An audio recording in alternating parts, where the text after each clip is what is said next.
ग्रंथों में उल्लेख मिलता है कि जब भी मनुष्य या देवताओं पर कोई भी संकट पड़ा तो भगवान विष्णु ने किसी न किसी रूप में पहुंचकर उनकी रक्षा की है। श्री हरि ने देवताओं और भक्तों के कल्याण के लिए वामन, मत्स्य, कश्यप और नरसिंह सहित अन्य कई रूप धारण किए हैं। ग्रंथों में ऐसे ही एक स्वरूप की कथा मिलती है जिसका उद्देश्य हैग्रीव नामक दैत्य से देवताओं को मुक्ति दिलाना था। इस अवतार के विषय में देवी भागवत पुराण में एक कथा मिलती है। एक समय भगवान विष्णु और देवी लक्ष्मी वैकुंठ में विराजमान थे। उस समय देवी लक्ष्मी के सुंदर रूप को देखकर भगवान विष्णु मुस्कुराने लगे। देवी लक्ष्मी को लगा कि भगवान विष्णु उनके सौंदर्य की हंसी उड़ा रहे हैं। देवी ने इसे अपना अपमान समझ लिया और भगवान विष्णु को श्राप दे दिया कि आपका सिर धड़ से अलग हो जाए। इस श्राप का परिणाम यह हुआ कि एक बार भगवान विष्णु 10,000 वर्षों तक भीषण युद्ध करके थक गए थे, तो उन्होंने धनुष के प्रत्यंचा चढ़ाकर उसे धरती पर टिका दिया और उस पर सिर लगाकर सो गए। उस समय स्वर्गलोक में हैग्रीव नामक दैत्य ने अपनी सेना सहित खूब आतंक मचा रखा था। देवताओं के उससे लड़ने के सभी प्रयास विफल हो रहे थे। तभी सब अपनी समस्याएं लेकर ब्रह्मा जी के पास पहुंचे। ब्रह्मा जी ने सभी देवताओं को श्री हरि विष्णु के पास जाने को कहा, तो सभी लोग वैकुंठ लोक पहुंचे। वहां देखा नारायण तो गहरी निद्रा में है। सभी परेशान होकर फिर ब्रह्मा जी के पास पहुंचे। उन्होंने बताया कि श्री हरि तो गहरी निद्रा में लीन है।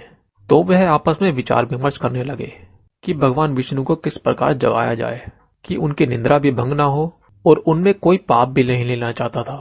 फिर ब्रह्मा जी ने इस समस्या का हल निकाला और उन्होंने दीमक की रचना की। इसका कार्य पृथ्वी पर स्थित धनुष के आगे के हिस्से को खा जाना था। ब्रह्मा जी ने सोचा कि जब दीमक धनुष के आगे के हिस्से को खा लेगा तो धनुष नीचे आ जाएगा और भगवान विष्णु की नींद टूट जाएगी और देवताओं का काम हो जाएगा और किसी को उन्हें जगाने का दोष भी नहीं लगेगा। परंतु दीमक को धनुष का अग्रभाग खाने में आपत्ति थी। उसने ब्रह्मा जी से कहा कि सोते हुए व्यक्ति की नींद में खलल डालना, कथा में विघ्न डालना और पति पत्नी के बीच वैर भाव उत्पन्न करवाना एवं माँ बेटे के बीच षड्यंत्र डालना ब्रह्म हत्या के समान है। मैं भगवान विष्णु के आराम में खलल क्यों डालूं? उसमें मेरा क्या लाभ है? मैं ऐसा पाप क्यों करूं? सारा जगत स्वार्थ में डूबकर पाप कर्म करता है, तो मैं अकेला बिना किसी स्वार्थ के भगवान विष्णु की नींद में खलल डालने का पाप कर्म क्यों करूं? तब ब्रह्मा जी ने दीमक के मन की बात जानकर कहा, हम तुम्हारे लिए यज्ञ की हवि में व्यवस्था कर देंगे। जो यज्ञ करते समय हविष बाहर गिर जाता है वह आज से तुम्हारा हिस्सा हुआ। हवि सीधे ही तुम्हारा आवाहन करके तुम्हें नहीं चढ़ाई जाएगी, बल्कि यज्ञ करते हुए जो भी आसपास हवि गिरेगी वो तुम्हें मिलेगा।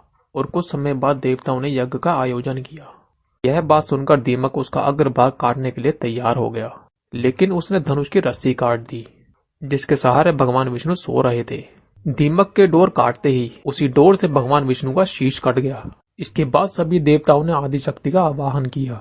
देवी ने बताया कि आप भगवान विष्णु के धड़ से घोड़े का सिर लगवा दें। देवताओं ने विश्वकर्मा के सहयोग से भगवान विष्णु के धड़ में घोड़े के सिर को जोड़ दिया और यह भगवान विष्णु का हैग्रीव अवतार कहलाया।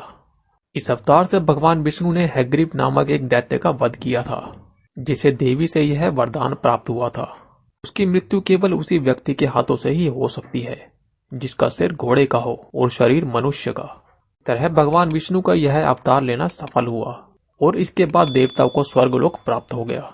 आपको ये जानकारी कैसी लगी हमें अवश्य बताएं। साथ ही इस आर्टिकल के बारे में आपकी क्या राय है ये भी हमें कमेंट बॉक्स में जरूर बताएं। अगर आपको यह वीडियो अच्छी लगी हो तो इसे शेयर करें और ऐसे ही और इंटरेस्टिंग वीडियो देखने के लिए चैनल को सब्सक्राइब करना ना भूलें।